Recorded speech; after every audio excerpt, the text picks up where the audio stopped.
Today we'll be talking about the two Top Gun games on the NES, Top Gun and Top Gun Second Mission. These games were of course based on the popular 1986 movie of the same name, which follows Maverick, played by Tom Cruise, as he and his co-pilot Goose are sent to an elite fighter weapons school known as Top Gun, where the best pilots train. Maverick is an aggressive little rascal, which puts him at odds with Iceman, played by Val Kilmer, who loves to follow a good set of rules. Yada yada, fight some Russians, yada yada, get the girl, yada yada motorcycle, yada yada Kenny Loggins. Overall a decent movie, especially if you like beach volleyball as much as these guys do. Now, would either of the two NES games live up to the hype? Would they incorporate the iconic soundtrack, embody the high-octane action sequences, retain the theme of camaraderie and rivalry among pilots, allow you to play steamy, hot beach volleyball with your best bros? Well, let's find out. But the answer is no, but still, let's find out.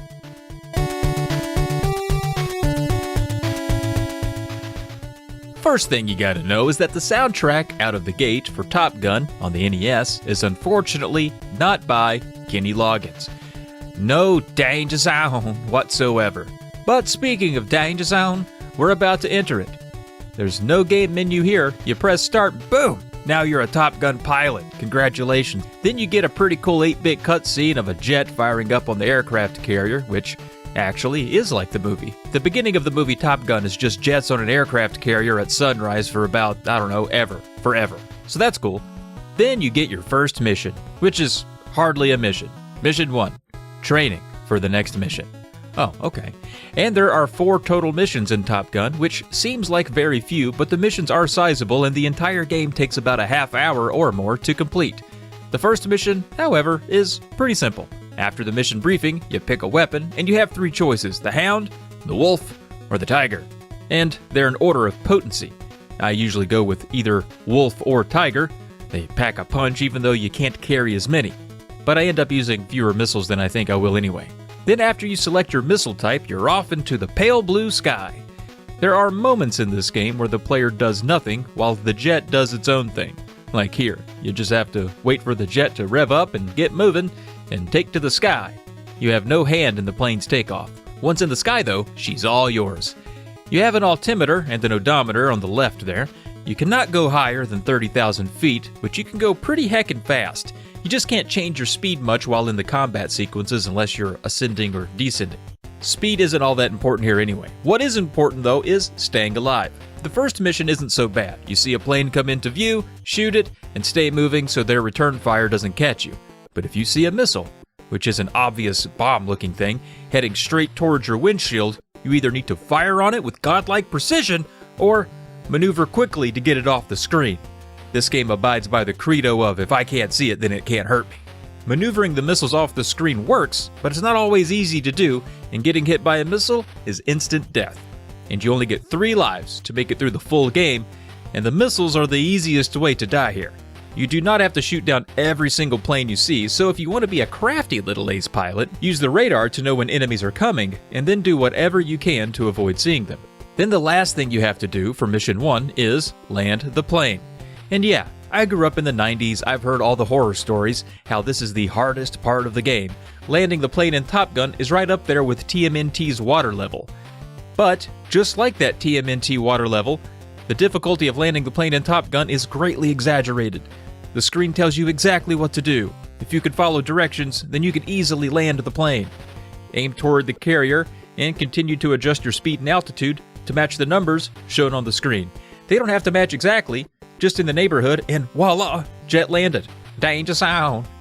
In the other 3 levels, you'll have to complete a refueling sequence mid-flight. This is even easier. You match the speeds and do what the instructions tell you to in order to connect the hose to your jet to refuel. In the later levels, you'll have to be wary of more missiles being launched at you from both the sky and from the sea, so keeping a keen eye out for ships on your radar is necessary for survival. Enemy jets will also fly right up behind you, and you'll need to shake them off your tail, which is pretty easy. You just go hard one direction, and then hard back the other, which will lose them every time. Then, at the end of each of the last 3 levels, you have to fight a boss, which is a distant enemy ship that launches missiles at you while enemy jets fly at your face. These fights aren't hard, just concentrate on eliminating the missiles they launch at you while you fire back a few of your own at them, and then boom, danger zone. For each of the 4 missions, you have to end it with a successful landing back on the carrier. And after the 4th one, boom, you're a Top Gun. You did it. Even though I said landing the jet on the carrier is easier than the game's reputation suggests, I'm not saying the game is easy. It's not. Staying clear of the enemy missiles and not screwing up at least one landing, or surviving some of the enemy-heavy later levels without dying is quite difficult with just 3 lives and no continues, but it is possible. Especially if you really try to dodge everything instead of engage with it. And as for Kenny Loggins, there's no soundtrack during the gameplay, just the sound of explosions and the staticky 8-bit roar of the jet engine.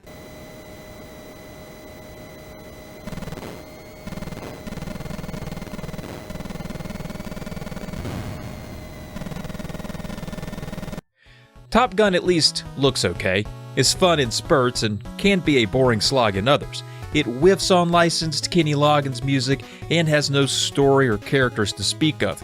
I mean, this could have been titled anything else and no one would have known the difference. All that and the difficulty, not from landing the plane but the other parts, means it's not going to be a high recommendation for me. Maybe the second mission will be better.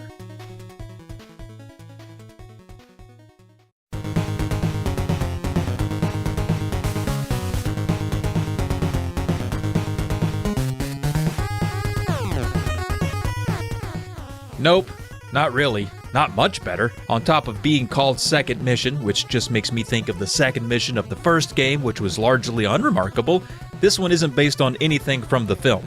The manual doesn't even suggest a story, but they do add some much-needed character to the game by listing out the 7 deadly pilots you'll need to vanquish in the dogfighting missions, and they had some fun with it. You'll square off against the likes of Boris Buzz Bamzinski, Gorky Skykovsky, Igor Gregovich, Dmitry Jetsky, Babo Babushka, Stalin Fortemesky, and the fearless leader, of course, Siberia.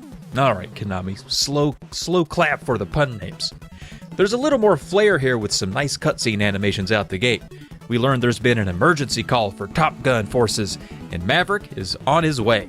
The soundtrack here, while again not the iconic Top Gun music we know and love from the movie, is at least appropriately 80s blazing hot shred.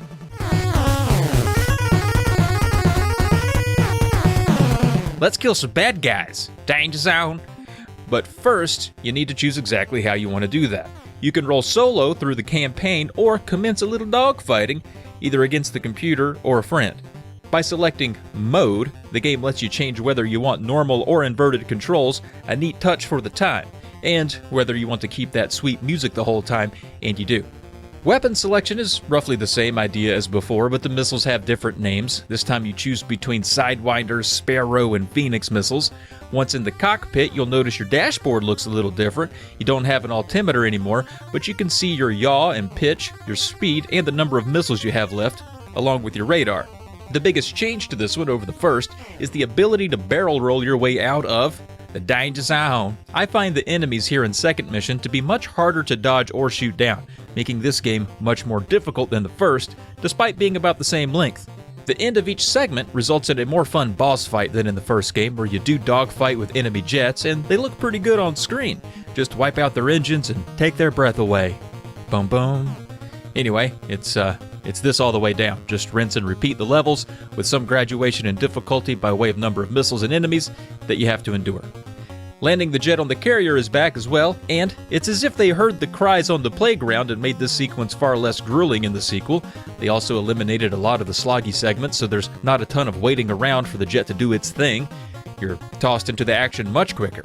Here there are 3 missions instead of 4, but they're broken up differently, so the pacing feels better, but you still have to do it in just 3 lives. However, good news, you can pick up extra lives.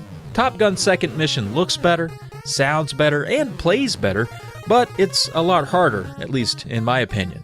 And it has the dogfighting modes, which add a little more to the game. You'll one by one face those pilots I named earlier. These modes will help you get a few more miles out of this one than the first game. There are plenty of other Top Gun games out there, but I have not played a single one. There was even a Top Gun game announced for the N64 as a launch game that never came to be. The latest Top Gun game, at least that I'm aware of, was Top Gun Hard Lock that released on PlayStation 3, Xbox 360, and Windows in 2012, and, well, it was not reviewed favorably. Oh well.